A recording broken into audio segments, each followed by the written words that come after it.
So you have a family that was, homeowners, and they was looking to sell their home. And this isn't the first time this has happened to a black family, because we are constantly victimized in this country, not just by the police, but you victimized on every arena.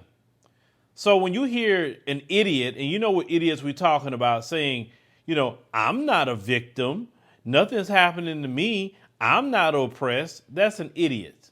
Because when you have all the data backing up the oppression and victimization of black people, you kind of just denying the obvious, okay?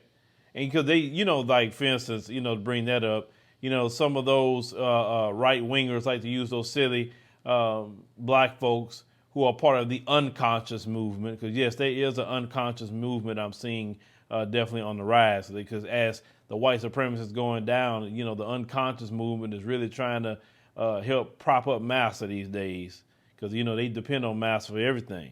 So this black Ohio family had their home increased by $92,000 after they removed signs that they were black before a second appraisal was conducted.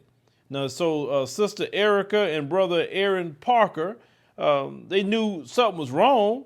It say when an initial appraisal lowered their Loveland home, it say at more than $42,000 less than the sales price at which they agreed to sell it. It said, but after the family removed all signs that they were black from the home, before the second appraisal, and evaluation, it say, was subsequently increased.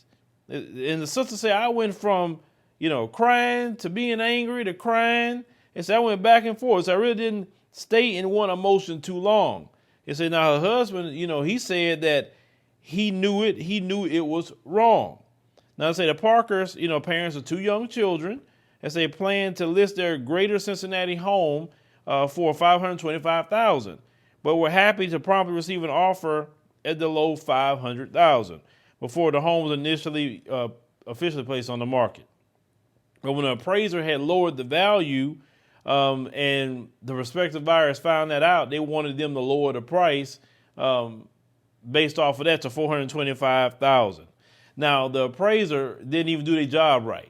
They said the home was 15 years old when the home was only built in 2014. Okay? So their realtor, Amy Goodman, they said that they knew that the appraisal was wrong and wanted a second one. Okay? Now, they said that they had to remove everything. And they said they had to wash their home in whiteness. I've also covered stories where black people had the second appraisal and they got their white friend to be in the house and making the appraiser think that it is a white person on the home, and it jacks up the value. It's clear racism.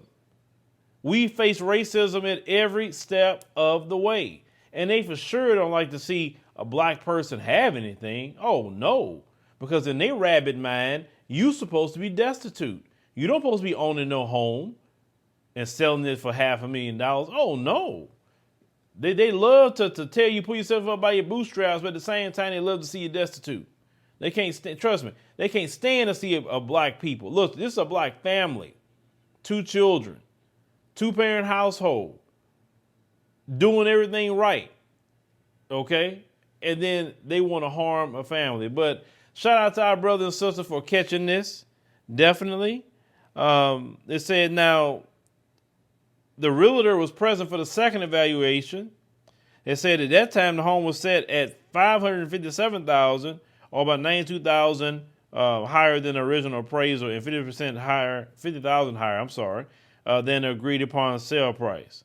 Now they said the couple did not release the names of the appraisal companies and in contact with a lawyer about potential next steps. Okay, so those of you who could be selling your home, it's crazy. It's very, very crazy, but unfortunately, I've heard this before. Even $1 million homes, you have to take down your pictures and take everything personal down, because if they see a black person own it, they're gonna immediately devalue it because they devalue black people. That is the standard operating procedure of America, the devaluation of black people, and we should never be quiet about that, because that is not right to be treated that way.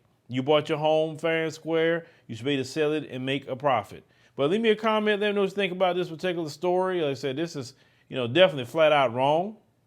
It's sickening, but like I said, are we really surprised? Black women, aren't you tired of the propaganda of us being viewed as strong but not soft, masculine but not feminine, combative but not pleasant? And this is what our men are saying about us. In the Black community, we were taught to be strong and educated, but not soft and feminine. Get on your feminine journey and join me on YouTube at Mrs. Danielle DeVita, my podcast, Feminine Energy with Danielle DeVita, or you can just book a session by going to mymentor.life/Danielle DeVita. Get on your feminine journey today.